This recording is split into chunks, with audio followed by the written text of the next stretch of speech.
Welcome to the Good Games Podcast, episode 156. This is a show where we talk about video games and game-related things. My name is Frank from Palmento, and once again, I'm your host for this episode. So this week, I got to sit down with one of our past guests, Mr. Marc Knuckles Carter, and it's been a while since we've had him on the show. And the reason why it's just Mark and I this episode is that the both of us recently had an opportunity of a lifetime, and that was to attend E3. What? So thanks to them finally opening up passes to the public, we were actually able to go and experience this wonderful show. We both offered our takes of the show, talked about the games we got to play, discussed the atmosphere, and maybe one or both of us got super close to meeting some gaming icons while we were there. And you'll probably just have to listen and find out who they were and how. And this was a great episode to do because of the unique situation that we were in, and hopefully it can be done again next year. So with that, let's get things started. As always, you should go to innercitygeeks.com, which is your one-stop shop for all things geek related. While you're there, click on that Amazon banner and buy stuff because it helps us all out. Listen and subscribe to our shows, read our reviews, and leave a review yourself anywhere that you can. If you want to reach Mark, you can contact him on social media via Facebook, Twitter, Instagram, YouTube, and Twitch. And you can find all the info on the show notes for this episode. So thank you for listening. Good games, everyone. And this is Good Games Podcast, episode 156 with Marc Knuckles Carter and our experience at E3.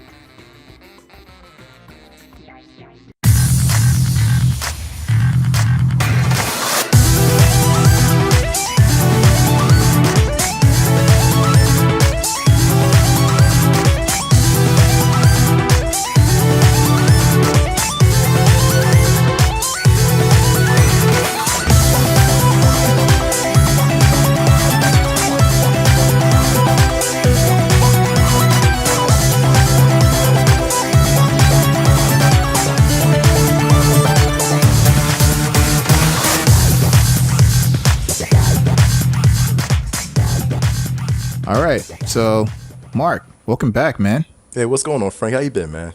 Good, man. Good, man. It's good to have you on again. I know it's been a while. Absolutely. But yeah, thank you again.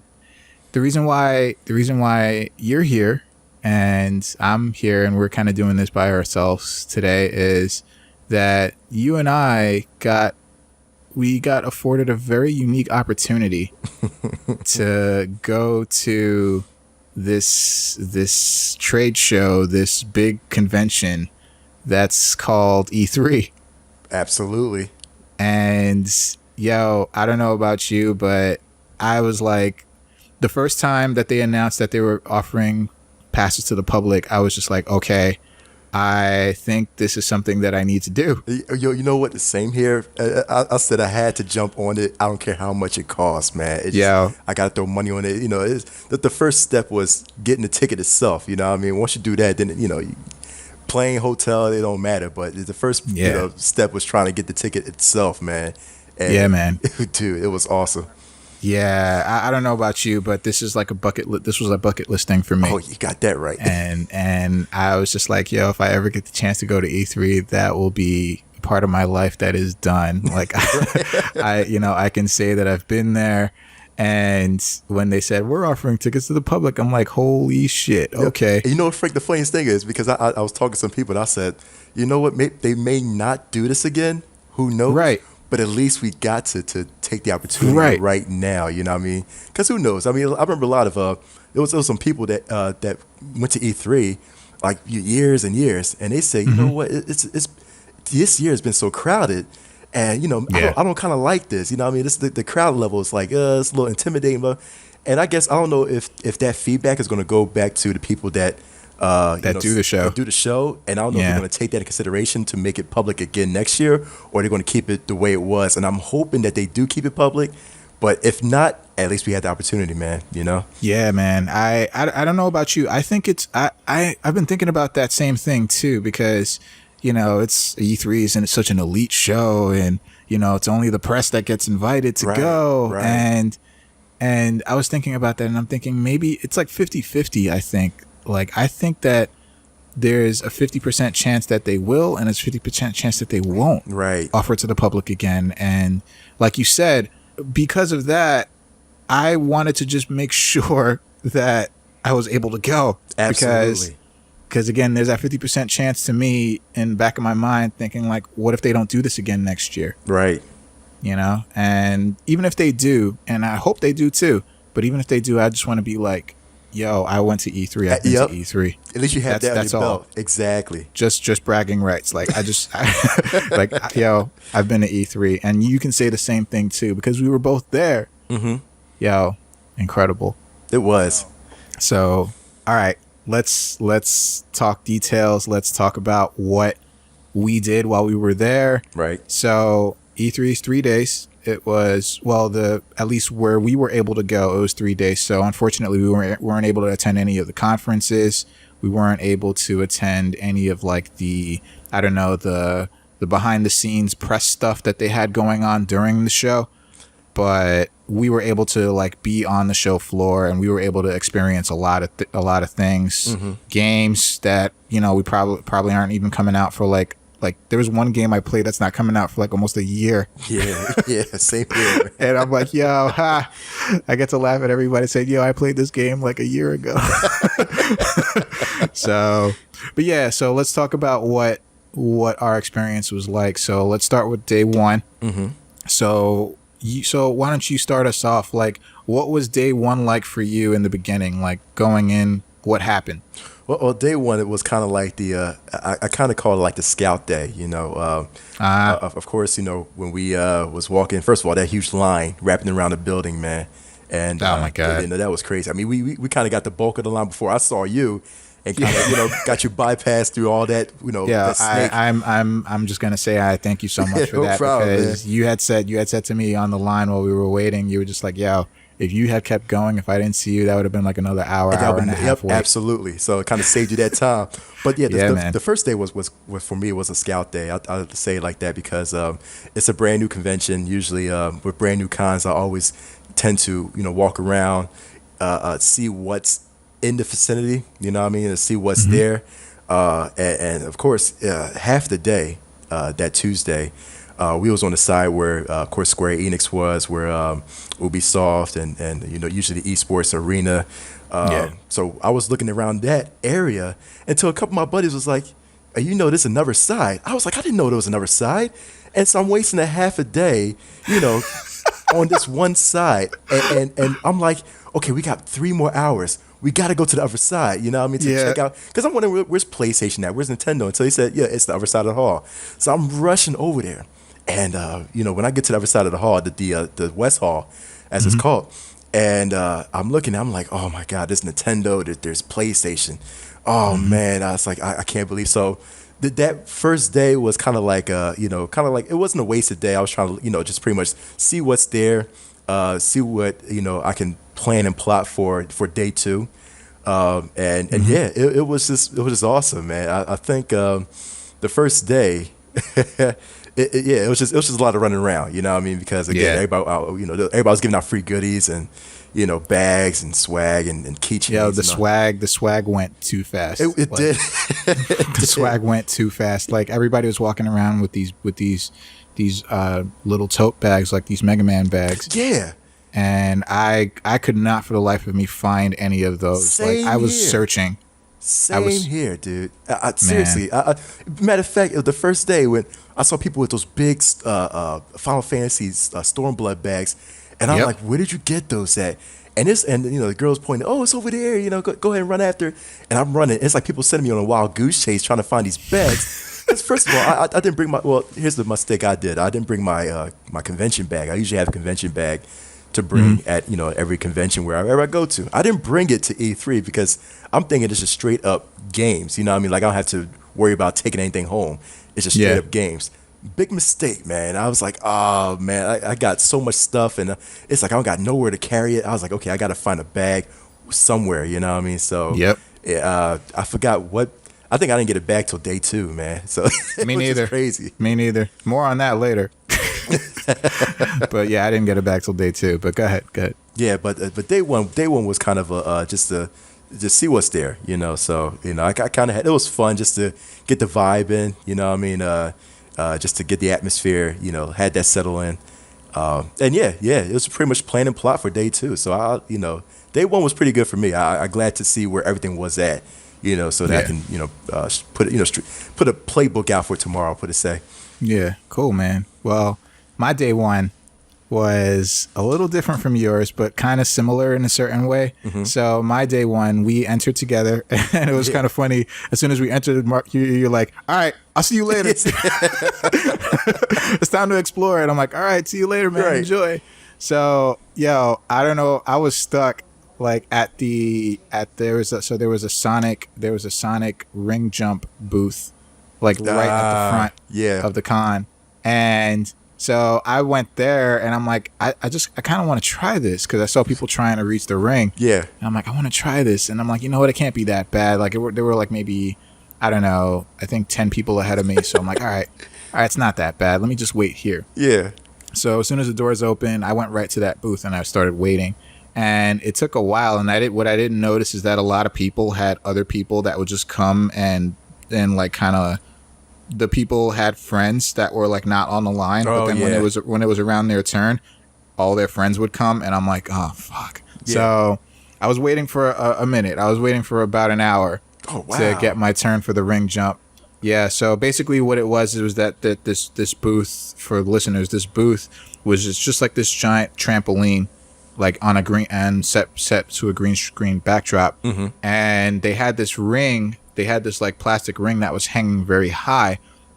And what they basically wanted you to do, they wanted you to do two things. They wanted you to do a couple of jumps on the trampoline and then run towards the people that were kind of like moderating the whole thing. Right. And what they would basically do is just put you they would enter you as a GIF into this whole Sonic screen thing that they were doing. Right. And so once you did that, then you had to try to jump and get the ring. And I don't know about you, because I saw that you tried it, but that trampoline was rigged. It was. That trampoline was rigged. You could get no height on that thing. Like, I don't know what it was, because I'm not a stranger to trampolines. Right. I've been on many a trampoline, and that trampoline was like the worst trampoline that I've ever been on. World, because like I said, I'm used to trampolines, but I'm like, I'm trying to get momentum, and I was like, why am I'm not getting momentum? It's I didn't even leave the ground at some points. I don't know. I tried the whole gift part of it. Like, I tried that maybe 5 times because I could not leave the ground. Right. And I'm like, what? It's so weird. But so I tried. So, finally got that over with, and I tried to reach the ring, and I almost touched the ring. Like, I saw it, and I reached my hand up, and my fingertips just missed the ring. Oh, at least you did better than me. You did better than me, because I didn't really attempt to reach it, man, because I couldn't get no momentum whatsoever. There was no height. And I was like, you know what? I'm gonna jump high, and then I was like, you know what? There's no point in reaching it. I got no wingspan, so forget about it. So. Nah, man. I don't worry, man. That trampoline was completely rigged, and the reason why they even had that thing there in the first place was that if you happen to grab the ring, then you would be entered in a contest to win $1,000. Right. And at first I thought, I'm like, this, like, if you grab the ring, you win $1,000. And I'm like, what? I'm surprised this line isn't longer. Right. But then you realize, it's in a contest to win $1,000, and I'm like, well, that's not that exciting. But we got shades out of it or whatever. Yeah. But at the same time. So that was my kind of like first foray into E3, and I'm like, all right, now onto the show floor. So I get to the show floor, and I just start immediately walking around. So I was in the West Hall, and I walked around the West Hall all day, thinking that this was it. But I'm like, there are things that are missing here. Like, where's Sega and Atlas, and where is like Nintendo and PlayStation? Right. Because all I saw was Capcom, Bethesda, like was it Capcom, Bethesda, Ubisoft. Square was on the other side, Ubisoft, Ubisoft for sure, and like just like a lot of the indie games. There was the big Gran Turismo booth, and so I saw like all of this stuff, and I was like, whoa, my eyes were bugging out. But I'm like, there's for some reason like two of the big 3 are not here. Right, like, right. Xbox was here, but where's PlayStation and Nintendo? So I'm looking around, and I'm like, it can't be it. This can't be it. Right. So I heard rumors of this South Hall, and I'm like, well, where's Like the South Hall, I don't know how to get there. But I was too distracted by all the stuff in the West Hall. Mm-hmm. So I got the chance to play in the West Hall. I got the chance to play Marvel vs. Capcom Infinite. Nice. And I got to play, and another thing about the lines at E3, I don't know about you, but the lines once you got in were fine, like completely manageable. That's true. I think at some points it depends on the game. Again, more on that later. Mm-hmm. But it depends on the game. But like the games that I waited to play, I didn't wait more than 30 minutes to play a game. Right. I guess everybody was feeling themselves that first day too, just like I was. You know, so it's like, okay, if you did have a set plan, you know, like, okay, I'm going to play this game, I'm going to play that game. You know, you basically wander around the floor, you know what I mean? So it's like, it was easy, I guess, to get into, you know, certain lines, man, to play whatever video game that you wanted, you know what I mean? Because everybody's still, you know, trying to feel themselves that first day, you know, so. Yeah, no, I get that. Mm-hmm. I get that. No, it was a wonderful day to do it. It was a wonderful day all around. Those 3 days were great. Absolutely. So yeah, I got to play Marvel vs. Capcom Infinite. I'm just gonna say as a quick review, that game seems like trash, but again, like I got to play it against people. Like, you know, I didn't get to play the same like story demo that they released. Yeah. They actually released it on the same day, I think, and they released a story demo on that day, and then I played the game against people, and I played it over and over again just to be sure that, like, well, no, this is not what I was experiencing. This is not what I was seeing. But yeah, I hope they really fix that game up right before it actually releases. But anyway, so I got to play Marvel vs. Capcom Infinite. I got to meet Yoshinori Ono, which is amazing. Nice. People who don't know who that is the executive producer of the past few Street Fighter games. So Third Strike, Street Fighter 4, Street Fighter 5. Mm-hmm. Yeah, so I got to meet him and take a picture and get a signed poster from him, all free. Nice. And yeah, I was stoked about that. But then I also got to play Dragon Ball FighterZ. How was that, man? Oh my God. Okay. I'm just gonna say now that's the game. That game is more Marvel vs. Capcom than Marvel vs. Capcom is. Absolutely. Yo. That game, I dare say that game is going to change the face of fighting games, man. Like, it's that good. Mm-hmm. Got that right. Like, goddamn. Holy shit. That game it's so smooth, and it's so smooth, it's so pretty, it runs so well, it's fast and frenetic, but it's not too confusing, and I just wanna I'm stoked for this game, man. Now am I right where the difference between like Dragon Ball Fighter Z and Marvel vs. Capcom was the fact that, of course, they took away the assist for Marvel vs. Capcom, and I figured that's why a lot of people was dropping, from that game, you know what I mean? And then I figured that Dragon Ball Fighter Z is going to take over, man. You know, man, Dragon Ball Fighter Z, and this is Dragon Ball Z. This is something that this game. Now, we've had Dragon Ball games before, but this game is the game that I believe people Dragon Ball Z fans have been waiting for Absolutely. like 25 plus years. Mm-hmm. This is going to be the game that's going to change fighting games. It's going to be like the equivalent of the Avengers in the MCU, where as soon as the Avengers came out, everyone's like, oh shit, like everyone was on like suicide watch, because they were like, we have to make a movie like that in order to compete, because I think Dragon Ball Fighter Z is going to be that game. Dude, the game's amazing. It is. Trust me, it is. It's so good. But yeah, so I got the chance to play that. I cannot speak more positively about that game. Oh my God, I reserved it already. Right. It's already, yeah. So that's one of the games that's not coming out till like next March. Oh boy. So yeah, we gotta wait a while. Man. But yeah, so I got the chance to do that, and I was just kind of like walking around the show floor, but I was kind of like missing again, like, where's Nintendo, where's PlayStation? Mm-hmm. So my day one kind of was me just walking around, trying to experience all the different stuff myself, like you said, walking around and stuff. So again, like you, also scouting, right? Seeing what happens on day two. So let's move to day two. Absolutely. So day two. How was your day two? Now, day two, that's like a plan and plot. So I definitely wanted to get into, certain games I want to play. But it kind of took a left turn in the beginning because I think day 2 was when we got there. We had to go. Me and my buddies had to go to a Hideo Kojima panel at the LA Live at the the Novo, right? And the Coliseum, the Coliseum. And the panel started at, I believe, it started at 3:15.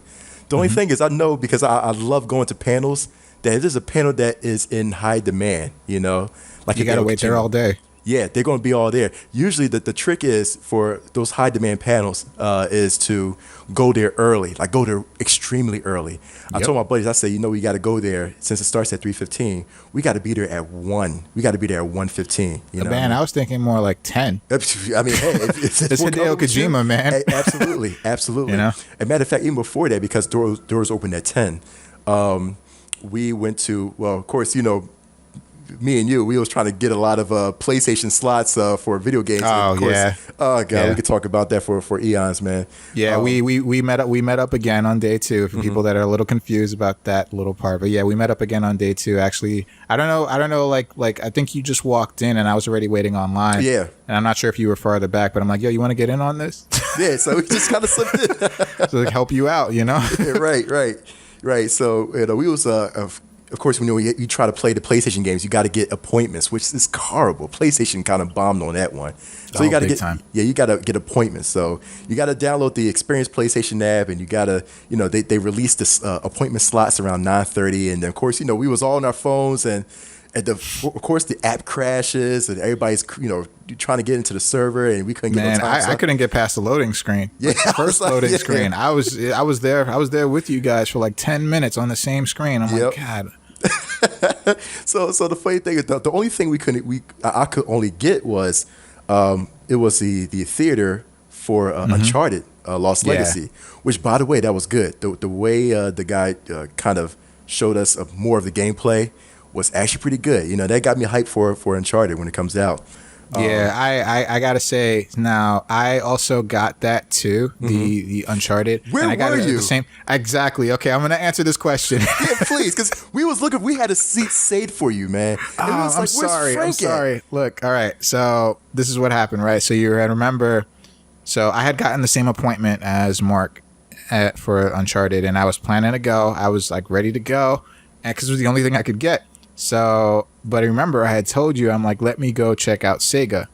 Because you had told me that there was a South Hall, and you had told me how to get there. And I'm like, I can't believe that I did not even realize that there was a complete other side to this thing. Right. So similar to you, same thing. I didn't realize there was another side. I didn't think the con was that big. Huge. Same here. Massive. So anyway, so I went to Sega because I wanted to play Sonic Mania and Sonic Forces. Right. So I'm like, all right, let me go with the shirt thing, and let me just play Sonic Mania first. Right. And I was gonna play Sonic Forces if I had time or come back. So I waited on the Sonic Mania line, and we had I think it was 10:05 when I got there. Okay. Ooh. So there were a couple of people ahead of me, and I thought that there were more booths, but there were only 2 booths that were doing Sonic Mania. So the wait was a lot longer. Long story short, I miscalculated, and by the time I was finished at 10:35. I rushed over to the PlayStation Theater, and then I had asked them, I have a pass to get in here. Can I get in? And they're like, sorry, once the doors are closed, you can't get in. So man. I had thought that it was one of those things. I didn't think that it was going to be I thought it was going to be a much bigger theater, right? Like a theater, but I had gone to the Spider-Man theater demo. And I don't know, I'm not sure, how was it inside for Uncharted? Because there were only maybe, I want to say, 50 chairs. Yeah, there was about, I think that, because when we checked it before they dropped the slots, I think it was about 65 or something like that. So yeah, okay. Pretty much 65 slots, 65 chairs. Yeah. So it was nice size, I guess, nice size theater, you know what I mean? Yeah, I figured. So unfortunately it was because I was late, and he said once the doors are closed, you can't go in. That sucks. So yeah, it was about 10:38, and I'm like, yeah, maybe if it was 10:31 or 10:32, they probably would have let me in, but no, it wasn't happening. Yeah. So I was like, all right. So I'm like, I hope those guys have fun. And so I went back to try to play Sonic Forces, and unfortunately by the time I got back to play Sonic Forces, just a few minutes I was gone. The line was like almost an hour long. I figured that. So I'm like, you know what, it's too early in the day. Let me not try to, like, you know, stay here. There's so many other things I want to do just on this side that I didn't get to do the previous day. So that's when, you know. But anyway, I'm sorry. Continue with your day 2. Yeah, right. Because I was, like I said, I was just wondering where you were. You know, we were just looking around, and then I was wondering too, man. Yeah. but so you know, like I said, we had that Uncharted showing first, and then you know, so we had it was nice. I liked it. You know, so that got me hyped for Uncharted to come out as well too. Yeah. And pretty much after that, we just kind of stuck around the PlayStation area. Just to, you know, see what was going on, and you know, we looked at a lot of the gameplay. Mostly was looking at the Gran Turismo Sport, which I love. I don't know if it's just the way they set it up, which was awesome, you know, because they had like the actual commentator, you know, hyping the people up with the races. I saw a couple of runs of that. Oh man, it looked amazing to just be a part of, man. Absolutely, and that's the kind of slot that's the kind of ticket I was trying to get. Oh man, this sucks. There were only like 8 people at a time that were able to go. So I'm thinking they could only accommodate so many people per day. Right. So yeah, but basically we kind of stuck inside PlayStation and Nintendo too. And you know, of course, Nintendo. I was trying to get into that Mario Odyssey line, man, but that line was no use. So the Mario Odyssey line, honestly. So the day before, actually, they were saying that the Mario Odyssey line was something like 3.5, 4 hours long. And I'm like, no. So actually, I got the chance to play Mario Odyssey, but there was a little bit of a secret.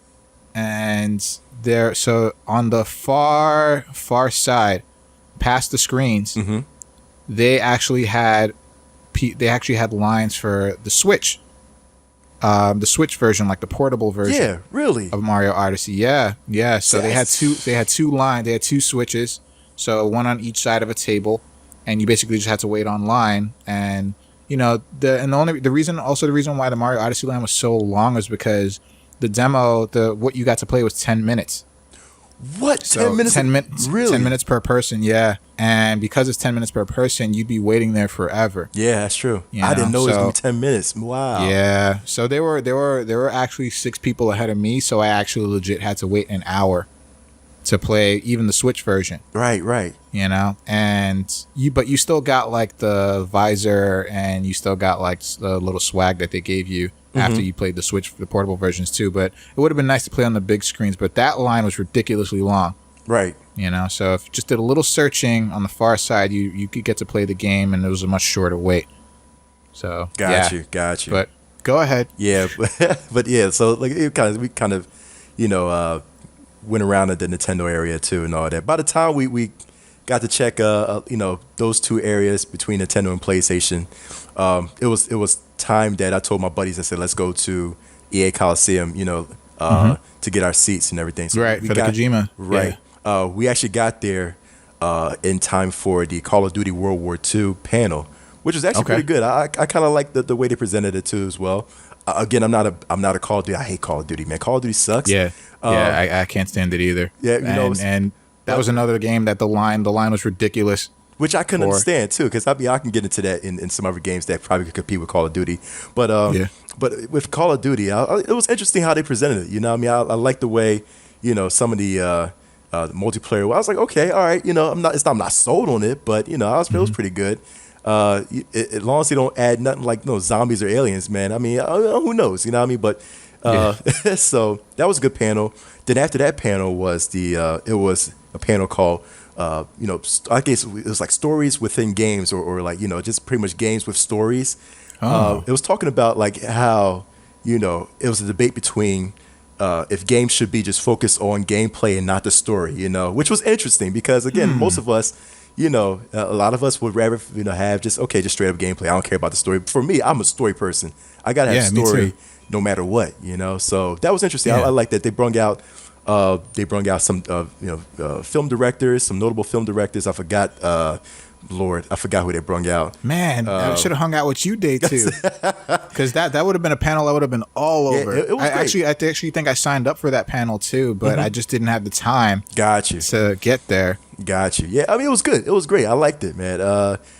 So yeah, they had some film directors out there. They had some, of course, game developers. They had a novelist as well too, and it was interesting. I liked it, man. Then after that was Kojima's panel. So again, everybody that was at the Games with Stories panel didn't move. It's like, okay, the panels ended. They didn't move. Yeah, the panels ended. Let's all get up. Everybody stay where they are. I was like, I told you, I was like, it's a good call. I was like, we went there a couple hours early because seriously. So we stayed there, and it was an amazing hour-long panel. I mean, it went by so quick. That's how it's just. Kojima's like right in front of me. That's like your childhood idol, man. Whoa. You know what I mean? Dude. And so what happened was the panel started off great. They brought the box out for Metal Gear, right? And so the person that was interviewing Kojima, matter of fact, it was Jordan Vogt Roberts. Jordan Vogt Roberts is the director for Kong Skull Island. Yeah, exactly. You know, right. Which I didn't know until the end of the panel that he's going to be directing the next Metal Gear movie, you know? So get out of here. He kept pretty much spoiled it for us. He was like, yeah, he said, so he pretty much gave the question. He's like, ask Kojima. He's like, so what would you give me, like any advice, when I, as far as when I begin this movie? And we was like, wait, begin the movie? Is he talking about Metal Gear? Everybody was like, what? So that's crazy. So Jordan Vogt Roberts is going to be directing the new Metal Gear movie that's going to be coming out. Who knows when it's going to come out? But it's going to come out. And Kojima gave him the answer as far as advice. He says, make sure that you betray your audience. That's what he said. He said, betray your audience. And I like that too. I love it, man. But just just hearing about Kojima's input, especially with how movies has influenced video games, and how he likes how artistic he is, as far as just being just on that a scene. How we've gone from each Metal Gear and how it's more like a movie to us than a video game. You know what I mean? How there's certain he just pretty much broke it down to how certain movies have influenced him to make Metal Gear, and some sappy movies, some hardcore movies, and he just went, one by one, so we kind of got to, tap into the mind of Kojima, which was amazing, so it's like, wow, I never knew Kojima to be kind of like this, I thought everything was just pretty much off the top of his head. No, he's got influence from other sources. I was like, okay, that's, I mean, that's everybody, everybody who creates anything, they have to be inspired.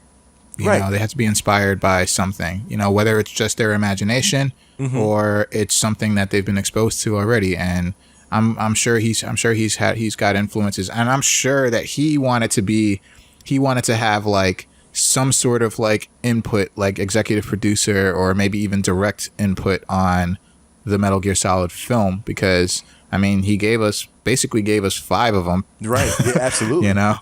So I'm sure he's very excited about this, and I'm sure that he wants to see how this works out. And and I'm sure he's been inspired by so many things over the years. Right.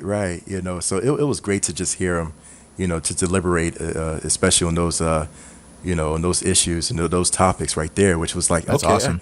So it was wonderful. We all, was astounded just by, of course, his knowledge, especially on movies, video games, and especially when he's creating Death Stranding, Yeah. He gave us some kind of little hints and spoilers about that, I guess he's probably gonna bring it up later on, but it was just phenomenal. That was a panel that was worth waiting a couple hours for, Oh, dude, I wanted to go so bad, but I figured that it was going to be just like, it was going to be like, if I was gung ho about going, I would have been there since the beginning, since they opened the Coliseum, and I would have literally sat in that room until 3:00, right, when absolutely. the panel started, and then I would have finally been like, all right, let's go enjoy the rest of my show, right?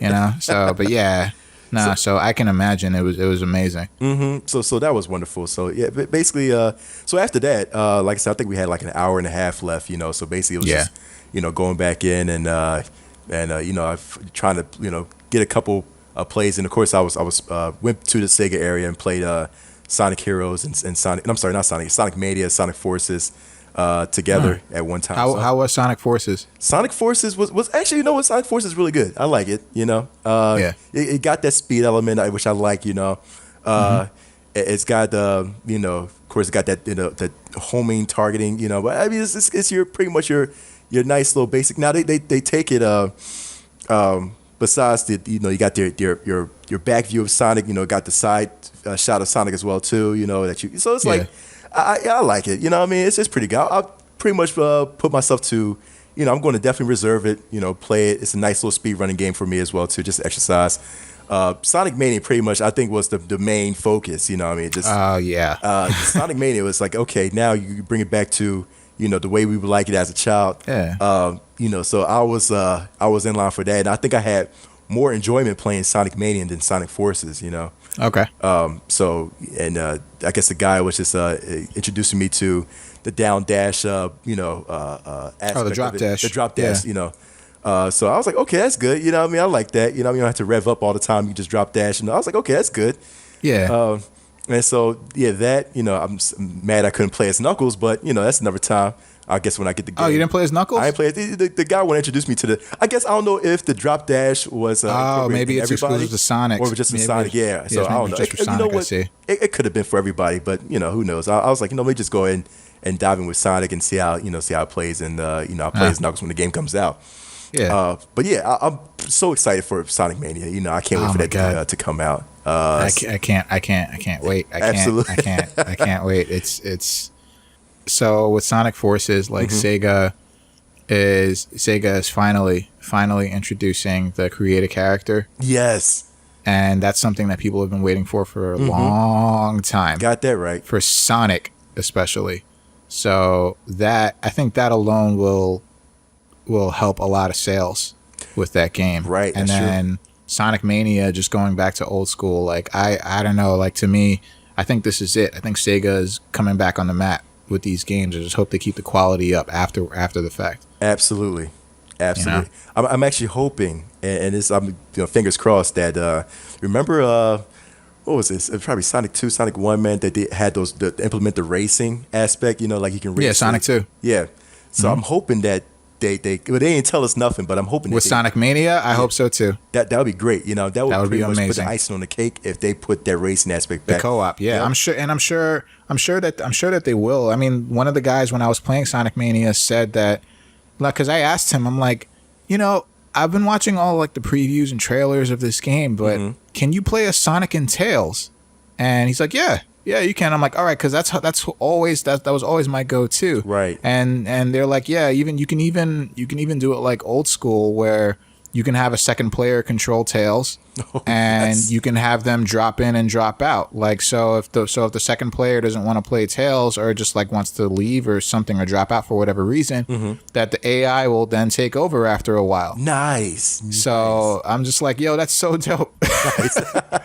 I'm like, that's so dope. And I'm like, I've never, because in all the videos that I've seen, I have never seen Sonic and Tails together. Right. So I'm like, and I'm sure, I'm like, it has to be there. It has to. Yeah. I just needed to confirm that. So I'm assuming that racing is definitely going to be something in there because they need some kind of multiplayer aspect. And Sonic and Tails, as well as awesome as that is, it's not enough. That's true. That's true. I mean, only the last time that we had racing in Sonic was Sonic Generations for the 3DS. Or I guess I don't know if for the console was a racing as well too. I'm not sure. I didn't play the console. No. No. Okay, but the 3DS one that had racing, so you can race against other people online, which was good. I was like, yes, I like that. So I do hope they bring that back, and we'll see what happens. But so I like I said, I enjoyed those two games right there, and I kind of dove myself into more RPGs on day two. Okay. So like what? It was Wise. It was a game called Wise 8. Wise 8, Lacrimosa of Mana, or Dana, or something like that. Could be saying it wrong. It was like a long, complicated name. But that was it was good. I mean, I guess the controls was a little bit iffy. You know what I mean? I guess. Okay. We'll see. I guess when it comes out, maybe I just didn't try it as much as I wanted to. But my first impression was it could be better. So I kind of went down the line. Yakuza 6 was Oh boy. amazing. I loved it, man. I mean, I don't know if you tried it out yet, but I loved it. No, Kalik actually, he plays like all the Yakuza games, and I'm sure he's really looking forward to that one. Yeah. And from what he says, that game is just bananas, like bananas. That's the only word I can describe it. Bananas. Yep. That fruit, banana. That's the only fruit that matters, man. But banana. It's exactly. But, I mean, it was crazy, man. I mean, I got around swinging fishes, man. You know what I mean? I'm like, dude, this game is off the hook, man. You're swinging bikes, man. Swinging fish. You can just pick up anything and swing. I'm like, what in the world am I doing? Cuz it's awesome. Yeah, I saw like one. I think I saw one video of that game, and I'm like, what is happening? Like, there's the amount of random things that you can do, just regular things that you can do, and then it just goes to straight up outlandish shit. It just goes like from regular normal stuff to outlandish shit in like a second. Mm-hmm. Like freaking, there was this guy that took another dude and fucking. He fucking like threw him up in the air and then just gave him like a suplex on his head. And I'm like, holy shit, what is happening? And I'm like, just before that, he was like in the market, like buying fruit or something like that. You're right. And I'm like, like, what is happening? So yeah, that game, it looked, and I was standing right next to the booth too, because Sega, you know, when I was waiting for Sonic Mania, so I was standing right next to the booth, but I didn't actually play it, but yeah, I saw it, and I was like, whoa, okay. Yeah, it was fun, man, because I never really touched Yakuza, any Yakuza games like that, man. So I was like, you know, why not? You know what I mean? But I fell in love with it. I was like, man, what did I miss, man? Like, I got to play I don't know if the stories connect. I got to play the early Yakuzas or what, man, but this game is awesome. Yeah, colleague actually just got finished playing Yakuza 0, and he said that he put like hundreds of hours into that game already, and it's just he said it's incredible. He loves that game, so probably I recommend it. I guess, you know. Absolutely. So yeah, you should try it out if you're gonna try out Yakuza. You could start with that. That's the latest one. Yes. Mm-hmm. Yep. So yeah, basically that was my day 2, you know. So we kind of ended off on a soft note with day 2. Well, you know, it was pretty good, you know what I mean? But just the panel. Well, you got to be in the same room as Hideo Kojima. That's something, man. That was the highlight of day 2, definitely, man. God. Definitely. Well, my day 2. The only and you know, I said a lot of my day 2 already, but there's a story or two that I just want to share about day 2 that happened to me. So like I said it before, I got the chance to play Super Mario Odyssey, right? Right. And so when we were at the Nintendo, I'm not even gonna say they had a booth. They had a fucking entire like arena. Like the Nintendo area was the size of like conventions that we've been to. Right. You know, like Nintendo is basically the size of like too many games. Like that's true. They took up that much space, and I'm like, holy shit, this is incredible. They had like Pokken tournament going on in the back. They had like a legit tournament going on in the back. Right. They had like they had Mario Kart 8 that you could play in a ball pit. They had Mario Odyssey, which is basically the centerpiece. They had ARMS, Splatoon 2, all these games going on. So in the front, I guess you could call it the front, they had this like Mario, this big giant Mario figure. Right. That you could take, that it like he was like in front of a ship or something like that. You could take a picture. So I got a picture with that. I was happy about that. So then I go wait online to play Mario Odyssey. So I'm waiting, and I think like maybe I'm waiting like 45 minutes. And so I'm actually ran into a friend of mine who I used to go to high school with. Right. And he, you know, just like us, he was like, I couldn't waste this opportunity. And I'm like, I know. So I was talking with him, right? And my back was to the crowd passing by. Right. So this guy, I didn't know who he was. I didn't see him. This guy says, oh, excuse me. And so he touches my shoulder, and I'm like, oh, I'm sorry. So I move forward to let the guy pass by. And then so there was this other kid that was online that was talking to us, and we were just talking about Mario, or we were talking about Final Fantasy or something like that. Right. And then the guy, then he just like looks over at the guy, and he looks at me, and I'm like, what? He's like, do you know who that was? And I look, and I just see this older guy with white hair, and I'm like, nah. And he's like, that was Charles Martinet. What? And I'm like, no, what? No, oh my God. And I'm like, Charles Martinet touched me. What? And I'm like, holy shit. And so I'm like, you serious? And so I try to like get a better angle because he was booking, he was moving, right, because I think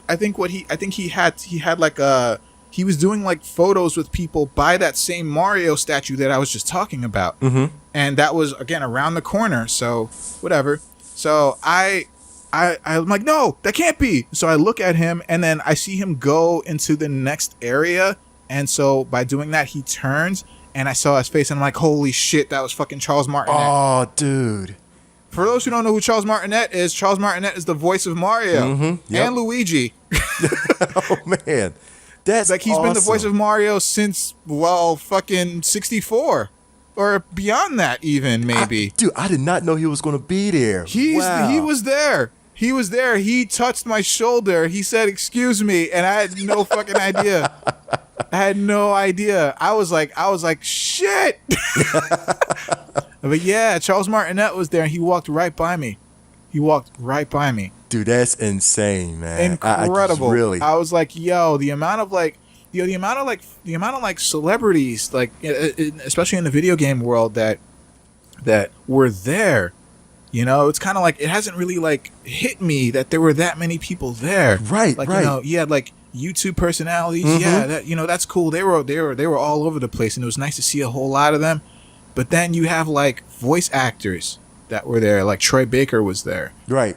Charles Martinet obviously was there. right. Was there. You had developers, you know, Kojima, obviously he was there. Right. You know, but like the scale of like, this is like the fucking show, man, like where you can like see all these people, and it's like, yo, I'm just so happy that we got the opportunity to like at least be in the same area, the same vicinity as these people. Absolutely. Absolutely. I remember the same thing. It was like we were talking about, like, you know, you just celebrities just pretty much walking among. Like I said, I've never been at a convention where it's not just with celebrities behind a booth, you know, waiting for you to come up there and pay them $30. Man, right. But they're walking right there. They're walking around. You can bump into them. Right. And you can bump into them literally. Right. And just to piggyback off of what you said, of course, the day to Wednesday, it was I was walking by.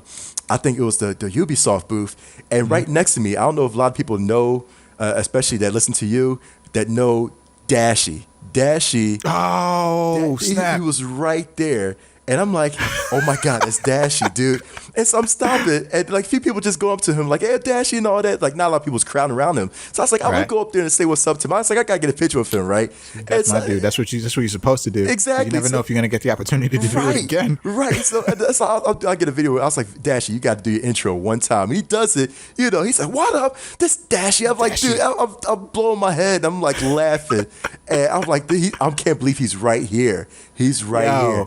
It's incredible, man. It's awesome. And just like him, and I also met SS Sniper Wolf. I don't know if not people know SS Sniper Wolf like that. Oh, call it. She plays first person shooters. Yeah, she plays a lot of first person shooters. I know of her. Yeah. So she played. She did that, and it was awesome. It was. I mean, just them walking among us, man. I was like, oh my God, it was crazy. This is like, because I like to just like kind of scale it back a little bit, or not really. But like, I didn't know what to expect when going to this show. So I thought like it was going to be like New York Comic Con. Right. Where it was like crowded as all hell. Right.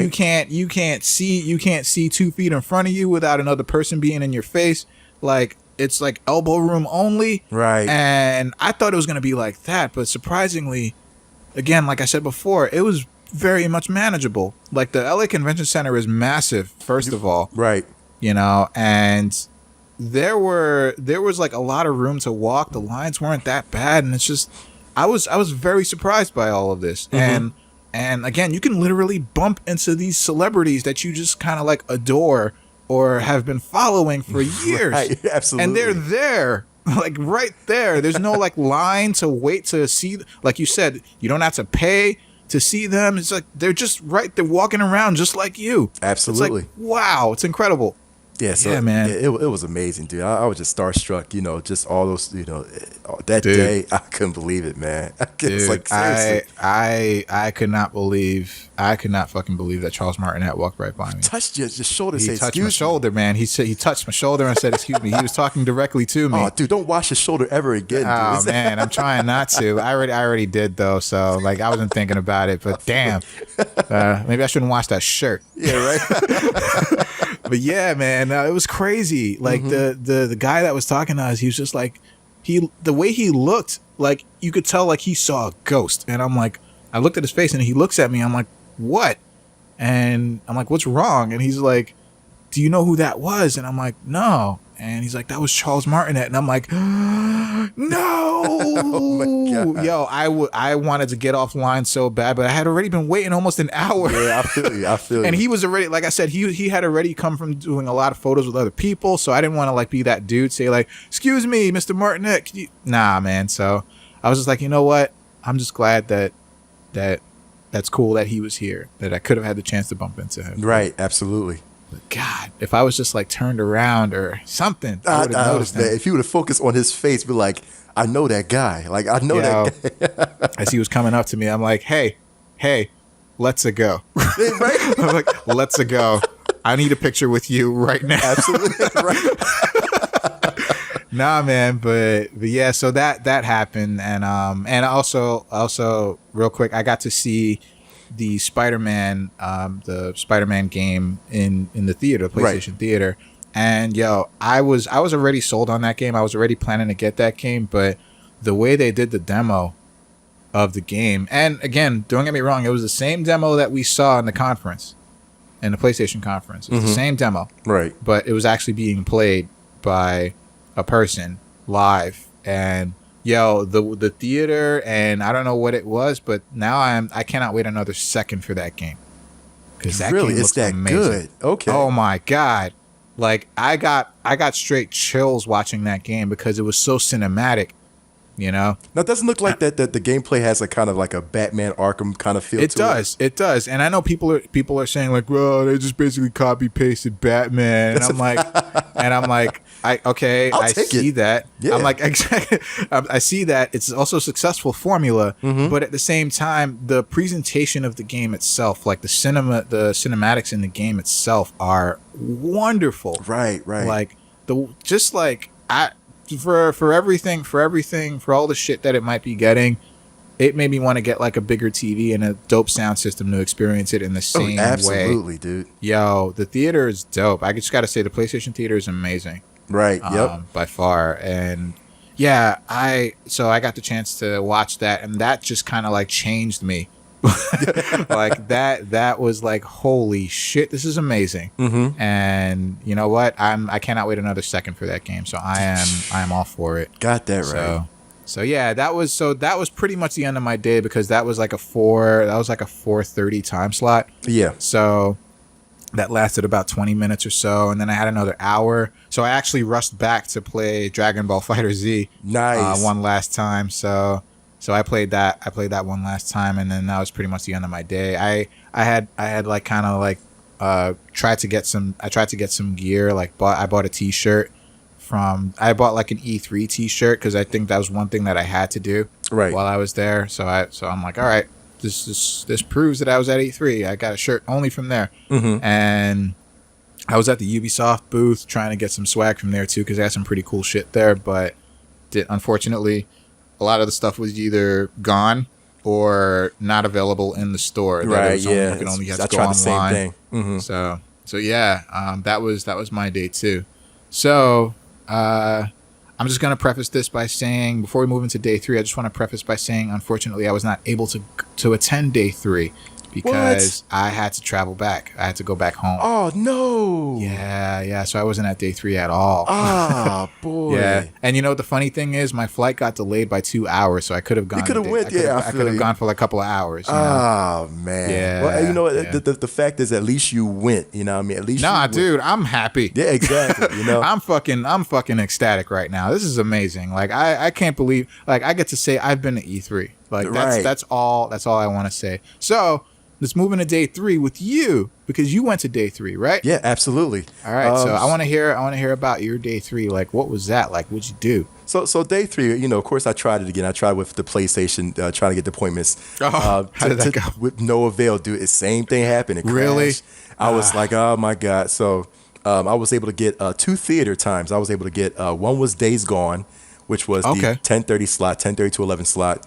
Nice. And then after that, I had to go to Detroit Become Human, which was 11 to 11:30. I tried to get that on Wednesday on day 2, and there was no.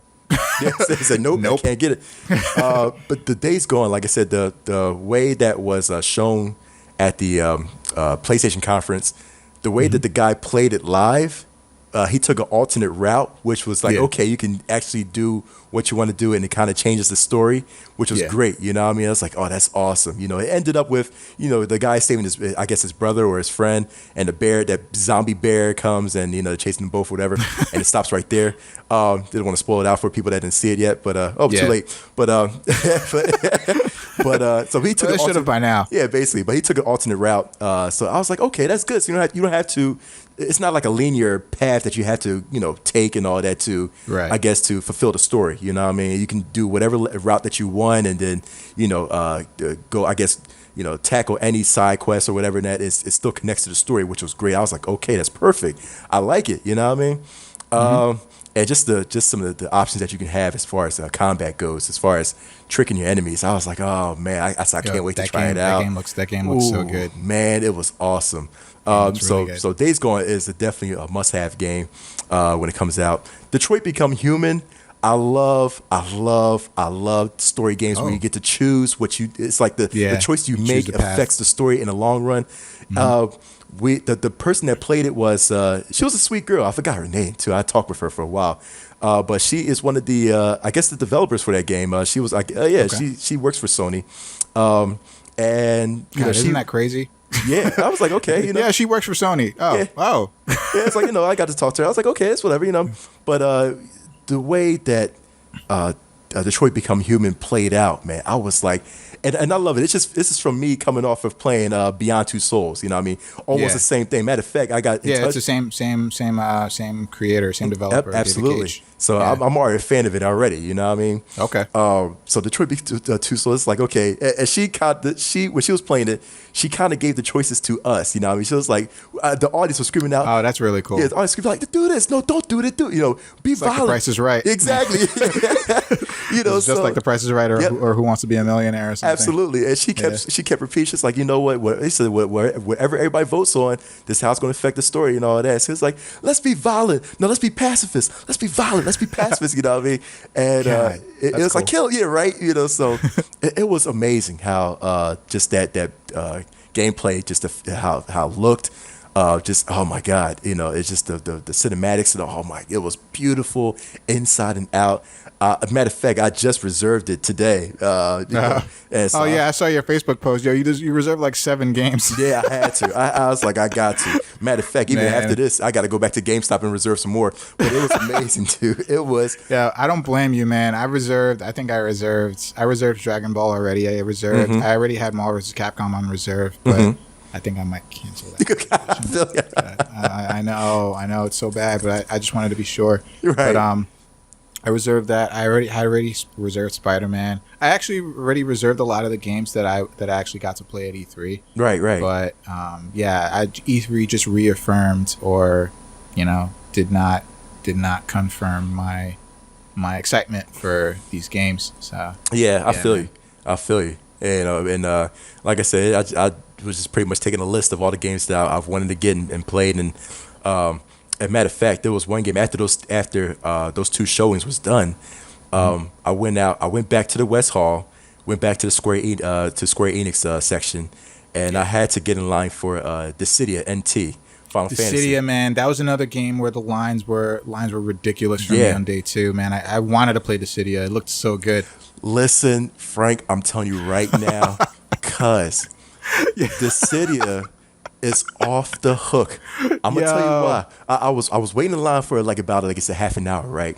And so when pretty much it came to my turn. It's a 3-on-3. You know what I mean? So you're facing. You got your team of 3. You're facing against a team of 3 that's adjacent to you. And you pick a character. So I was like, you know what? Let me choose my character. And I pick one of my girls that I got acquainted to in Final Fantasy 14. Her name is Yastola. You know, like it's like a okay. So people that know the story is like a cat girl, whatever. So I played as her. I'm telling you right now, man, the gameplay is wonderful, man. It's one of those games where I can see it, and at the same time I can't see it being an esports game. You know what I mean? Whoa! Because it's weird. It's weird, you know. Because I can see it. Let's say this can be playable at Evo or at Defend of North or Summer Jam, Winter Jam, whatever. You know, I can see it as being played, but I can't see it as being like a great esport to follow. You know what I mean? But it's fun though. It's so much fun. Yastola, the way I used her, I swear, because I figured she's too powerful, man. I know they're gonna nerf her, tone her down, yeah, right. They're gonna nerf her at a later time, but just playing her and seeing how much power she dishes out, I'm like, oh my god. I got the first rank, man. There, I was like, I'm sold on this game. Matter of fact, that's the game I'm going to reserve after this. I was like, I gotta reserve that, dude. God damn, gonna make me go out and reserve it myself. Yeah, it's awesome. It's worth a game getting. It's worth a game to learn as well. I mean, you got to learn a lot of aspects of the game too, because I feel like, of course, I'm playing like a noob. I know only 2 buttons to attack. You know what? Everybody in the conference, like no matter what game they were playing, no matter what game they were playing, especially if it was a fighting game though, specifically, like all day one stuff. Right. All day one stuff, like figuring out the buttons, figuring out this combo system. Everybody was like that, so don't worry about that. Right. But, dude, it was awesome. I mean, one of the best games. Honestly, I'll say I can rank the top 3 games that I played in E3, but I'll do that later on. But Dissidia was definitely among that. You know what I mean? I loved it. Wow. You know, it was so much fun that I can't wait till it comes out, man. I'm going to be on it all day. So you got Dissidia. And I went to Lawbreakers. Lawbreakers was actually pretty interesting. It was interesting. Lawbreakers. So I did get the chance to play Lawbreakers. I didn't mention that Lawbreakers I got to play day 1. Okay, how'd you like it? And Lawbreakers is fun. Yeah, absolutely. Lawbreakers is fun. That is basically the extent of like what I think about Lawbreakers. Like Lawbreakers is a lot of fun. It's very much like Overwatch, right? Or at least kind of the same, mechanic, like arena fighter or arena first person stuff. But it's fun. Right. Now, did you feel like it was more faster, like more fast paced, like it's like so much? It was overwhelming. That to me, it was like. It was a lot. Of course, it's a lot faster than Overwatch. It did move fast. Like it did move. Like I was just like, wow. I feel like I was like just moving around. I felt like I was flying. Absolutely. I felt like I was like I had like a jetpack on. I'm like, Jesus, this is fast. Right. So I did feel that. I felt that from the get go, but I got used to it, I guess. Yeah. Yeah, it was. I was like, God, man, this is insane. I didn't know it was overclocked. Right. Yeah. Basically, I was like, man, I can't aim straight, man. It's like everything was fast, and I'm like, okay, all right, what's going on? Yeah, sensitivity was all the way up. Yeah, basically. Like, yeah. Even I enjoyed the game. I love Lawbreakers. I figured that was a top 3 E3 play for me as well too. I love and then of course Quake Champions. Quake Champions was awesome, dude. Quake Champions, man. I didn't get a chance to play that. And that was right next to the Dragon Ball FighterZ. Mm-hmm, absolutely. Quake Champions. And I'm not really a Quake player either, you know what I mean? But it's like, after I'm watching at the esports arena in the West Hall, the teams that was playing, Quake Champions and all that. I was like, I'll give this a try. You know what I mean? I like it. It's interesting. Like a Halo-esque kind of game, you know what I mean? But yeah, Quake Champions was good. Again, Lawbreakers was good. I delved into Dragon Ball Z Fighters as well. So I got into that. Finally got the chance to play that, man. It was like, yes, I'm definitely grabbing this, man. Grabbing that. Yeah, I think immediately. Matter of fact, I think Dragon Ball Z Fighters was like probably the top game of E3 in my opinion, man. Wow. I think everybody, because the lines was packed for that. Dude, like seriously, dude, it was lines among lines packed for that. I cannot I cannot stop talking about that game. Like, Yo, Jesus absolutely. Lord, that game. I'm telling you. Again, this is my opinion, but I think that's going to be the game to change everything. Mm-hmm. Absolutely, man. That game is going to be the game that changes everything. Like, holy shit. Right. So it was that. And like I said, I'm into platformers too. So I jumped into Super Lucky's Tale, which was actually how was that? That was good. It was cute. I like it. Yeah. You know what I mean? I like it. It's kind of like trying to figure out what to compare it to.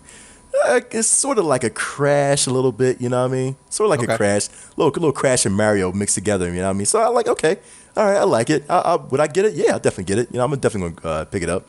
I think it's exclusive for the Xbox. I'm not sure. Yeah, it is. It's exclusive for the Xbox? Okay, all right. Then I probably got it. If that's the only game I'll probably look forward to get it. I'm not getting an Xbox, One X. Not yet. You know what I mean? Yeah, Xbox One X. I just realized something today. Just a little bit of a tangent, but I just realized something today. Xbox One X. I think the reason why they call it Xbox One X is because the acronym is Xbox. And that was it? XBOX. Yeah. I think that's why that's why they called it Xbox One X. Or they trying to play on it. I guess that's clever. I think that's literally why they called it Xbox One X. And I'm like, that's because that was the name. I'm like, Xbox One X. Yeah. Okay, but then I think they should have kept acronym is Xbox. They should have kept the Scorpio, and man, Yeah, man. Everybody knew it as Project Scorpio. Exactly. It's very. I don't think it's ever happened that you had the project name be the final name. Right. Okay. For the console that comes out, Absolutely. But I mean, hey, like I said, I'm probably won't get it at this time, but games like Super Lucky's Tale was definitely a must grab too. It was fun. I gotta say that there is one game. So I did have an Xbox One before, and the only reason I got the Xbox One was because of one game, and that was Ori and the Blind Forest. Really? So, have you played that game? I have not played that game yet, man. You like platformers? Yes. Mm-hmm. Okay, that's probably the best platformer I've ever played in my life. Okay, all right, gotta check it out then. That game is easily top 5 ever for me. Really? Okay. All right. Oh, it's beautiful, wonderful. It's so you like Metroidvania games? Yes. Mm-hmm. That is a Metroidvania game. Okay. All right. You sold me on that one, man. And so anyway, I've gushed about this game enough on the show, on the episode. So go back and listen, to the listeners and stuff. But yeah, so Ori and the Blind Forest was the only reason I got the Xbox One. That to me was a system seller, especially because Alex had played it before I did, and he just reaffirmed that I needed to play this game. Right. So I bought an Xbox One for that game, and I also bought it for Rise of the Tomb Raider because at the time it hadn't come out for PlayStation 4 yet. Okay. So I got both of those games, and Ori and the Blind Forest I played like 6 times, from beginning to end, 100%. Right. And then the definitive edition came out, which is like a $5 upgrade if you already had the original game. So boom, got that, and I finished that game twice. So then Microsoft announces the sequel to the game, and I had already gotten rid of my Xbox One towards my Switch. Right. And now they announced Ori and the Will of the Wisps, and I'm like, fuck. And I'm like, dude, I have to get an Xbox One again. Man. And just for that game, and I will do it. Like, I know people are like, why don't you just get it on Steam? Well, I don't exactly have a strong PC to run that game, because that game, it takes a lot to run. Well, maybe not a whole lot, but it takes enough that my PC can't run it. So I need to get an Xbox One again. I mean, is it worth getting an Xbox One Yes. Really? Okay. Yes. Well, don't get me wrong. I thought it was worth it to invest $300+ on a system just for this game. Right. And luckily I had a connection at GameStop at the time, and he gave me the game for free. He gave me the digital download code for free. Right. For that game, and he also gave me like a couple of games with the system because I think they just needed to push out systems at that time. Absolutely, yeah. So, but yeah, I thought it was worth it. I think it's worth it to do it again for the sequel. Yeah, but for regular minded people, for people with common sense, maybe not. but I do think that that game is a system seller because it's one of my favorite games of all time. Really? Okay. All right. Yes, and I highly recommend if you can get it. If you can get your hands on it on Steam, you don't have to get an Xbox One just to play it. You can just get it on if you have a strong PC. Get it on Steam. Completely worth it. It's only like $15, and I think that's for the definitive edition. Completely worth it. I would have paid 60, 70, $100 for it. Right. So nice. Yeah. So I'm gonna get an Xbox One again. But anyway, sorry to go off on that tangent. I'm just like I'm at a dilemma where I'm like, God damn it, because I really don't want to get an Xbox One. So I'm sorry, but Xbox did not impress me at all. That's what I've been saying for a while too. I've been saying that because with this conference and in general, but with this latest conference, I'm like, they did not impress me. A lot of the games that they offered, and I think I spoke with you and your friends about this, but I was just like, this conference, I think the only thing that benefited for Microsoft is that they went first. Basically, the conference. That's it. That's I think that's it. But then all the other games that were announced, you realize a lot of the games they announced were not exclusive. And that's what I said too. I was like, they say they announced 40 plus games, 22 as exclusives, but it's like, it's like maybe 5-6 exclusives that you want that are actually interested in. Right, yeah, you know what I mean? Or that are known by name. Right. The top game that they showed was what, Anthem? Anthem. But can be played on both. I was like, you gotta be kidding me, man. I waved back. I was like, and Anthem was showed. I was like, really? I was like, that's the top game. I was like, wait a minute. They say worldwide premiere, but they ain't say no exclusive. They said, I was like, you got to be kidding me, man. Yep, that's what I'm saying. They went first. Because they went first, they were able to announce all of these games that were not exclusive to them, but they probably figured that there would be some viewers or listeners or whatever that were not smart enough to think that, they only have to get it for Xbox because Xbox is showing off the game. Right. Right. And I think that's... Yeah, I wasn't impressed. Yeah, if you're talking about the top exclusive that they have shown, I mean, maybe a Thieves or Sea of Thieves, maybe that was probably the only thing that I saw that was maybe the top. Maybe. I was like, come on, man, you gotta be kidding me, cuz. Yeah, man. But anyway, you were saying that you don't want to get an Xbox One X. I'm not sure. I'm not sold on getting an Xbox One X yet. You know what I mean? But like I said, when you said the Ori and the Blind Forest. Oh my God, Ori and the Blind Forest. If you like platformers, I love platformers. I love platformers too. I can tell you some of the best platformers that are ever made. Super Meat Boy. Oh my God, so hard, but it's so good. And Rayman, the recent Rayman games. Those are so good. It's so good. Actually, when I was at the hotel, I was playing Rayman Legends on my Vita. Nice. Yeah, nice. And I'm just like, because I was just like, I just need to play this game again. Absolutely. I've been speed running that game so much, man. I love it. Awesome. I love it. Awesome. But so if you love platformers, definitely. I think you haven't played Ori and the Blind Forest. Ori and the Blind Forest is better than all of them. Really? Okay. Yep. I say that with 100% certainty. See, now you say that's a system pusher. See, I'll probably get.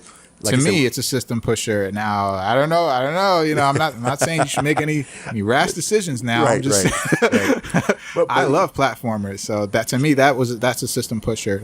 And I waited like 2 years to see maybe if Moon Studios would budge or Microsoft would budge and make the game come out on other systems, but they're like, nope, hells no. Right. We're keeping this. This is our exclusive. So that to me, Ori and the Will of the Wisp was the top exclusive that they showed at their conference. Right. And so Ori and the Blind Forest to me was a system seller. Now it might not be for you, but I highly recommend that you try it. Yeah. I just say if you have a strong PC or someone with a strong PC, just get the game on Steam and play it on Steam. Oh, absolutely. You will fall in love. I did. That game is beautiful. Absolutely. The graphics are on point. The art is amazing. You thought Rayman's art was dope? Yo, this game completely blows it out of the water. Completely. And that's hard to say because Rayman Origins, for example, was completely hand drawn from beginning to end. This game is too, but the effects that they put, beautiful. Graphics are dope. Music is dope. Gameplay is dope. Everything about it is dope. Difficulty it's hard. it's not easy, but it's not like Super Meat Boy hard where it's like fuck this shit, you know. So yeah, trust me. Nice. I think my strategy probably would be wait till, of course, Xbox bring out some games that's like, okay, usually I'll wait unless there's like maybe 4 or 5 games that I guarantee want to have just on Xbox. Then I'll go and grab a system. You know what I mean? Once I grab the system, then, you know, like I said, with games like Ori, you know, I'll definitely, you know, pick up as well too and play that as well. But oh man, I see, you got me hyped now you gotta play it. You gotta play it. I know, I'm not sure.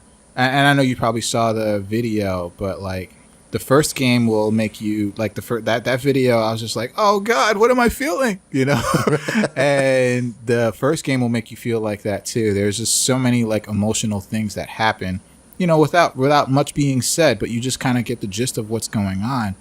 And oh God, it's no secret on the show. I love escape scenes in video games. Right. I love them. I love escape scenes. Ori and the Blind Forest has some of the most entertaining and rather difficult escape scenes to me in video games, period.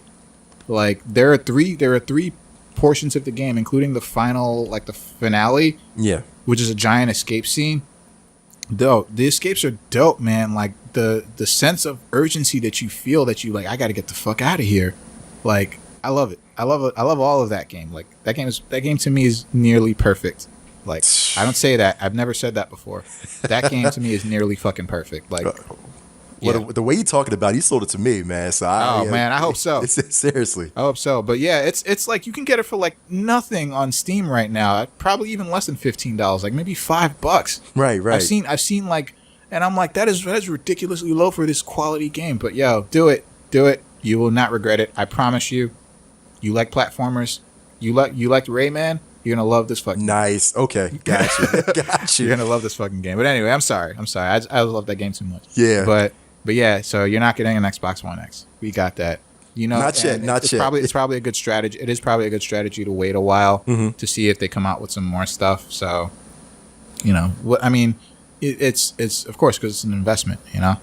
Pretty much, yeah. It was an investment, but you know, I figured, you know, I guess you got to have something with it. You know what I mean, to make it enjoyable. So like I said, I'll probably wait until, you know, they have some good game. Well, not good games. I mean, at least some playable games out there that I want to play. You know what I mean? Damn, playable. Playable. I mean, you know, I'm not really, like I said, a gamist. I use that word, like I said, racist gamist. I'm not really a gamist, but, you know, it's like I want to give Xbox a chance. You know what I mean? But it's like they're not really. I do too, man. Yeah, they're not selling me nothing. You know what I mean? Exactly. They're not selling. They're not selling a lot of their potential consumers. They're just not doing it. It's not. Yeah, I don't know. They're just not, something about them. It's just not appealing. Right.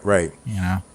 Yeah, but yeah. Pretty much, we'll see how the time goes for Xbox. Pretty much, you know. Yeah, but how was the rest of your day 3? Oh, the day, like I said, just was playing those. Like I said, getting a chance to play those games. Project Cars 2. Project Cars 2 was fun as well too. Oh yeah, cool. Yeah, so that's kind of. I was trying to get like a racing game in before it because I couldn't get into Gran Turismo. So I said, you know, right. Project Cars was right there, and I like it. It's nice, and basically just after that, I just kind of like chilled out at the esports, just watching the last of the Quake tournament, the Quake Champions tournament. Nice. But yeah, that was it, and I got a chance to get into a couple of virtual reality, not like specifically like the PSVR. Okay. I think they had their own devices. I'm not sure which company has it, or it's probably just the Oculus Rift or whatever. But you know, I just want to get into the VR, even though, like I said, we was trying to get into the VR past couple days, but you know, so I was like, I gotta get to some sort of VR play, you know, while I'm there. And it was enjoyable too. I liked it. You know, I mean, it had a VR where it's like pretty much where you walk around, you know, it's like your character moves where you walk, you know what I mean? It's like, you know, so it was fun. It was fun, you know what I mean? Cool. And, you know, that day 3 just went off with a bang too, man. I loved it, you know. It was hard walking out that door. Oh my God! 5 o'clock hits, man. It was hard walking out that door, man. I'm not even gonna say I don't know about you, because I know yeah. that you have con blues, like, because I fucking do. Like, it is several days at this point as we're recording. It is several days after the con is over, and I want to be there. Like, I still want to be there, man. Like, I still want to be in LA. Like, I would fly back in an instant. Like, I want to be there. Like, I didn't want to come back. That's what I said to you. I was like, I flew home and I said, why am I here? Why am I here? Like, seriously. It was just the atmosphere of that area, man. It was like it was such a high for me, man. I loved it all. It was so awesome. I mean, there were some things obviously where I wish the conference was open longer. Like, it was only open 8 hours a day. And Right. I'm like, oh, what? Come on. I'm like, come on, really? Come on. Absolutely. You know? But yeah, and like, some of the lines on the first day, I'm like, all right, come on, guys. Like there was that one kid that was telling us that he waited 3.5 hours to play Destiny. Yeah, I couldn't do that. And I'm like, God damn, that's a long fucking time. I'm like, that's half your day. Exactly. That's half your day. I'm like, you can't waste that much time just waiting for one game. Like, it'll be out. Just explore more, do more stuff. Right. But yeah, no, I mean, besides that, look, I love the atmosphere of it. Like, it was completely relaxed. Like, it wasn't like frantic or frenetic for any reason. It was just completely relaxed atmosphere. There was room to walk around. Everybody was really cool. There's just like, I felt like I was like hobnobbing with the stars. It's just like crazy, man. Right, I'm absolutely. Like, I can't believe that we had the opportunity to be in the same room as all these people. Absolutely, man. Play games that we're not gonna get for at least 6 months. Yeah, yep. Yep. So it was crazy, man. Like I say, we just being around with the same stars. Like I said, I was around like Dashie and man. And matter of fact, I think the last day 3, I was outside. It's a quick story. I was outside eating lunch. Right. Of course, they had them hot dog vendors out there. I mean, man, I think the hot dog vendors was good, man. But I was eating hot dogs. I'm sitting down on the bench right under the tree. And right next to me, I don't know if you're familiar with this cosplay. She's a cosplayer and she's a streamer. One of the notable names out there. Her name is I'm gonna screw up her last name. Her name is Elodia Gosenfiao. She's like a Philippine cosplayer. Matter of fact, she has a more following than Yaya Han, man. If you look on her Facebook page. You know what? I do know her. One of my good friends. She's a Filipina. Yeah. She's a Filipino cosplayer as well. And right. She there's a small association there. Right. Super small, but yeah, no, I've heard of her. Through my friend. So I'm out there eating lunch, right? And I'm just sitting down the bench and I'm looking right next to, okay, this is two lovely, cute Asian girls right next to me, right? And I'm looking close to her and I'm like, oh my God, that's Elodia, man. Like, that's Elodia and her sister Ashley, and they're both pretty much into, like you said, they do a lot of YouTube vids on gaming and stuff like that, and cosplay and all that. And I'm like, they were all there. Like, I was like, you gotta be kidding me, dude. I was so stoked. I was like, let's get a selfie, please. I mean, like, you were awesome. I love you. I'm a big fan of you, man. So it's like, it was just amazing how, like I said, just personalities that we follow on Facebook and Twitter and Instagram are like that there. We're getting to meet them in real life. Absolutely. I was like, to the point where you can actually like put your arm around them or like be next to them or talk to them, like to them, It was and amazing. They'll actually have to listen because you're talking directly to them, So yeah, man, it's crazy. It's crazy. I can't get around it. It just basically like inspired me to just want to do like to be able to get there on like my own merit, to be able to just be like, all right, I want to do something that makes it so that they invite me to E3. I can go back. Absolutely. Because like we said in the beginning, we don't know if this was the first and last time they're doing this. Yeah, absolutely. Hopefully not, but you never know. I hope not, because like we'll say, what they did was really great. It was great for them, man, to bring in a lot of money. A lot of money, but at the same time, it might be the regular attendees are like, oh, we had the peasants come to E3 this year, and they just overcrowded everything, and it's like, nah, man, like we're just fans. We love this stuff. We worship the stuff that this is. We worship this stuff, like this medium, video games, man. So just trying to have a good time. But, some people might get caught up in themselves, and maybe that might influence the decision if they decide to continue on with it. That's true. And But yeah, I was just, you know what? Again, yo, we went. Absolutely. We went. We did it. We did it. I don't care. I don't care what happens. I mean, next year, like you, I'm waiting. I'm waiting until they announce if it's going to happen again next year. But if it does, I'm going back. Yep. The only hope I saw was they put the banners out and say, "Look, we'll see you all next year." June 12th, 13th, and 14th, 2018. That's all I heard. Right. You know what I mean? So they say, "Look, I'm taking those words. We'll see you all I next hope that year." applies to the public. Yeah, right. Yo, we need to go. We need to go back. It's kind of like Lost. Like, you know, I don't know if you watch Lost, but like they get on the island and then they get off the island and then they, for some reason, they have to go back to the island. It's like, we have to go back. Yeah, right. We have to go back. And that's how the season ended. That's how like the third season ended or something like that. It's like, we have to go back. Yeah, right. So I feel like that's what it was. That was like a dream. Like, it was. shit. Yes, it was. That was like a dream. But yeah, man. So all right, I guess we've talked enough about this for the most part. And, you know, hopefully whetted appetites for other people, listeners to, you know, go if they get the chance. And so, yeah, man. So I think that's going to about do it. Anything else to add before we go?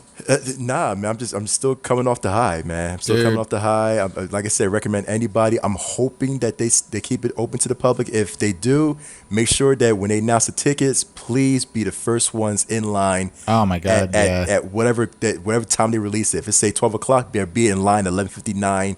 And refreshing, man. Like seriously, because I'll tell you one thing too. Because we was getting the tickets. We was getting the tickets, and of course they said that the first thousand people get $150 tickets. Next 14,000 people are like $250. And so I'm thinking that okay, this is going to be sweet like New York Comic Con. No, it's not, man. Like I said, let's just say the tickets dropped at 12 o'clock, right, noontime. I was in line 11:59. I said I kept refreshing until I got in. Right when I got in, I felt like I got in first. You know what I mean? They say you are number 6,200. I was like, you gotta be kidding me. I was like, dude. I felt like I was the first one because I refreshed it. And they said I'm number 6,000. I was like, oh my God. But the thing is, because a lot of the industry people in the media was getting their own section of the tickets, the 1,000 tickets really wasn't up until like I was actually knocking on the door, like getting my ticket next until they say the 1,000 tickets discount was sold out. I was like, you gotta be kidding me. I was like the third queue away from getting that $150. I was so pissed, dude. I was like, you gotta be kidding me, man. But yeah, I'll tell you right now, man. Yeah, if you want to get especially discount tickets to do it again, make sure that you get in line early or refresh, dude. Refresh. So I'll tell you my experience real quick. Very similar, but real quick. So same like you. Tickets go on sale at 12. So I'm like, all right, I'm there at 11:55. Right. And I'm like on the screen, and you know I click it a couple of times in the 5 minutes just to be sure that you know nothing happens, and nothing happens. So 11:59 comes, and I'm literally waiting at my computer with my hand on with my finger on the left click, right on the icon. So as soon as I see my watch, as soon as I seen the computer clock turn 12, I click. It was pretty much instant. How is it that you are number 4,293? And I'm like, 4,000? I'm like, I was on the second. It's a millisecond, I was literally on the second. How is that possible? 4,000? Dude. So, yo, and like you, I didn't get the $150 discount. So I'm like, fuck. Oh, man. Yeah, man. It was crazy. It was like, God. See, it's insane. I will say though that queue was really smooth though. Like it was gave you regular updates. It was really clean. You know, you saw the progress bar of how long you needed to wait. Right. So everything, like I wish Comic-Con would have followed their example a little bit. With letting you know how far away you are, instead of just keeping you on a screen saying like wait here. until the screen reloads by itself. Oh, Like, that amen cue to that. actually lets you know. Absolutely, man. That was perfect. I forget. That was great because they kind of like lowered my cube number down. I'm like, okay, that's good. Yeah, that's good. like, I like so you that. knew how long you had. Like, you knew, like, oh, the queue would, like, it would jump from, like, you were 6,000 something, and then it would jump down to, like, you're now number 3,000. Oh, now you're number 500 and something. Right. All right, and then you have to wait a little while. Like, okay, you're number 2, and then the page will reload, and it will show the progress bar. You know, it was just like, yo, I like that. Right. Like, that to me is a little more interactive, a little more like engaging than the way Comic-Con did it. And I hated the way Comic-Con did it. Like, you literally had to just wait there staring at the screen until something happened. Right. You know?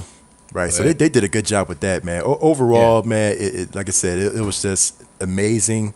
Once in a lifetime, man. I mean, once in a lifetime. Hopefully not. But hopefully not. You yeah. know what? I'm just glad we can both say that we've been there. Mm-hmm. Absolutely, man. And Got that right. I gotta just say, as a final like review, it's probably the best. It's probably the best con I've ever been to.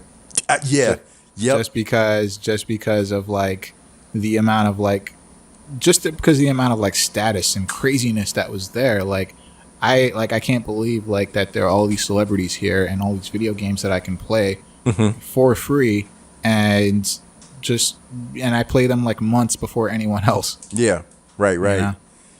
So it was just phenomenal, man. It was just phenomenal. Now it's funny because I had to go to another convention next week. Of course, it's too many games. Too many games is next weekend. Yeah, so I'm like, man, it's not going to compare. Yeah, right. I hope you have a good time. But it's not going to compare. Right. It's good. You know, it's not going to compare. You're going to be thinking about those boots the whole time. I know, man. Uncharted and Kojima talking to that dude. Kojima's not going to be at too many games, right? Yeah, I'm like, dude. I'm not shitting on too many games. It's a fun really con. cool It's a fun con, yeah, absolutely. Really cool, but it's like coming from E3, man. It's like you can't get better than that. Yeah, honestly. right. Mm-hmm. You can't get better than that. But yeah, and oh well, real quick for me, game of show was Dragon Ball Fighter Z as well. It was Dragon Ball Fight. Nice. Okay. Yeah, that was game of the show for me. Like, that game is incredible. But absolutely. But yeah. All right. So, did you want to talk about your top 3 games like you said you were going to do before, or? Yeah. I think if I narrow it down to top 3, I think third place for me would be Lawbreakers, man. Like I said, I like Lawbreakers, man. It was a fast-paced game. It's fun. Fun. It was fun. I enjoyed it, man. Again, the mode that they have was like Griff Ball. I'm just taking it from Halo title. Like you take the ball and score it to the other goal and all that. You know, even though I kind of hate those modes, but they made it fun. They made it fun. I loved it. So you know, it was fast paced. They had different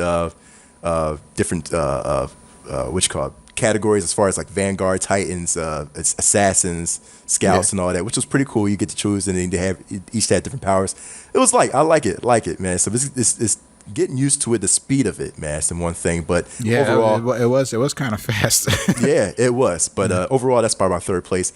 Second place, it was hard for me, man. Like I said, I had to think about it for a moment. But second place would definitely be Dragon Ball Fighter Z. I'll put Dragon Ball Fighter Z, man, which was I loved it, man. Just the way that it had that Dragon Ball feel to it. It wasn't Budokai. It was just like that. It was amazing because it was just like you said, Frank. It was just what we as Dragon Ball fans we've wanted. been waiting for. Exactly, man. So I can't wait for that to come out. And number 1 overall, definitely it was Dissidia, Final Fantasy NT, man. Wow, you know, so I gotta give it to Dissidia. Woo! Man. You know, oh man, I'm going to reserve that game. Yeah, I loved it. It was, to my opinion, I loved it, man. It was. I had so much fun. It was the hype of it, man. I was like, oh my God, I cannot wait to get into this. I'm gonna play it. It's a game for me that I'm gonna have sleepless nights on. That's how I can feel, man. I'm going. Seriously, yo, I cannot wait to get into it. So definitely, the city was my favorite of the E3 show. So yeah, dope man. That's dope. That's dope. I'm gonna reserve it right now. There we go. Yeah, there you go. Yeah. Guarantee. Yeah. There you go. All right. Yeah. 1-click pre-order. Boom. They city. The city. Nice. Yeah, man. Nah, you sold me on it. Yeah, I loved it, man. I loved it. I love the 3-on-3 aspect. I love the you get to play as your favorite Final Fantasy characters from they're bringing it to like the big time console. Absolutely. Now, like, I it's was not like portable anymore. Yep, I was like, thank you, gaming lord. Thank you, man. You know what I mean? Because I needed that so badly. So Yeah.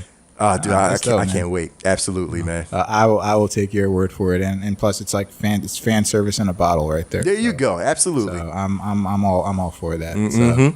So but yeah, man. All right, cool. Well, yeah. I'm gonna end in a truncated version of how I usually do, but Yeah. I'm also gonna give you the chance to talk about like anything that you're involved with or how people can reach out to you if you so choose. Yeah, definitely. Again, anybody can find me on Twitter, Facebook, Instagram. Of course, you can type in McNux, especially on Twitch, twitch.tv/McNux, MCKNUX. Same with Twitter. And Instagram is McNux1. And YouTube is McNux with 3 X's. It's not the porn version, so this is straight up. I could not. Somebody took McNux and somebody took 2 X's. Somebody actually did. Yep. So I was like, okay, I'll take 3 X's. I don't care. But people get confused about it too. So I was like, oh, so there's 3 X's. So I'll put funny commentaries and some gameplay vids on that as well too. So other than that, that's pretty much about it. Cool, man. Cool. Well, thank you, and reach out to this guy. This guy's a great guy. He's a great dude. Thank you, man. Yeah, man. He's a fellow Sonic. Anybody who loves Sonic and Knuckles as much as absolutely. I do. Dude, trust me, when Sonic Mania comes out, I'm streaming that faithfully, man. I'm trying to learn to speed run that. I'm learning to speed run that as much. Who are you telling? Who are you telling? You are preaching to the choir, literally. Dude, like who are you telling? I know. Yo. I know. I might be right there with you. I'll be racing you. I'll be like, I'm like, yeah, he's speed running. I'm already at this point in the stage. But there you go. I look forward to it. I look forward to seeing what you're gonna do with that game. Because he's like, I'm gonna speed run the hell out of this game, and I'm absolutely. Like, I'm like, yo, I know he's all about that. So, but yeah, man. So thank you again, and so. You can visit us at InnerCityGeeks.com. It's where we got some stuff. You can, if you subscribe to our YouTube channel, it's Good Games. There are older episodes on there, and this episode will be on there as well. You can listen to us on iTunes, where you can leave us a review. Basically, you can listen to us where all podcasts are available. Click on the Amazon banner on the right-hand side of the InnerCityGeeks.com page. When you do that, it'll take you to Amazon. Buy whatever it is you're going to buy, and a little bit of that will come back towards us, so we can provide more show and more content for you. You can reach us on all of the social media as well. It's Facebook, Twitter, Instagram, all at Good Games Podcast. For Twitter, it's at Good Game Podcast because of character limits, so we can't put the S in there, unfortunately. But yeah, so with that, if that about does it, yo, Knuckles, we did it. Dude, absolutely, man. Once in a lifetime, dude. Once in a lifetime, hopefully. We went to E3. Once in a lifetime. This is something I wanted to do as a bucket list thing. Like, I wanted to say I've been to E3, and right. We can say that we did, even if it continues on and on and on, which is great. It's just we did it. We did it the first time. Just knock it off your list, man. That's all. That's all there is to it. So all right. So we're gonna say goodbye. And in leaving, as always, we say, good games, everybody.